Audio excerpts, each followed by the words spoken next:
Čau. Tātad gribēju parādīt, kā mans izrādās, ka mans ģenerators darbojas. Viņš darbojas pietiekami labi. Iekšā pašlaik atrodas tur nātrija hidroksīda šķīdums, ļoti vājš tiesa gan. Man nav vajadzības, lai viņš kaut ko beigtos darītu.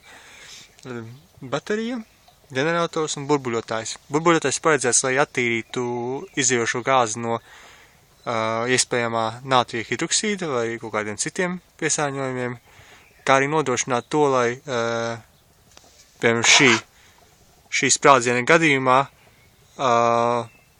dzirksta vai arī liesma neaiziet līdz pašam ģeneratoram. Un man jau izdevās pārbaudīt, to, ka burbuļotājs darbojas, vāciņš nolicis nost, kā jūs redzat, vītne ir norauta, un pati vītne atrodas šeit. Tātad,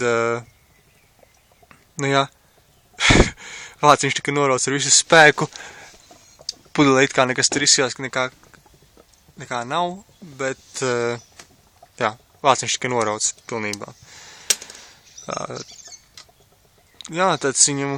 Tad viņš kādu laiciņu tā darbosies, pēc instrukcijām sapratu, ka man ir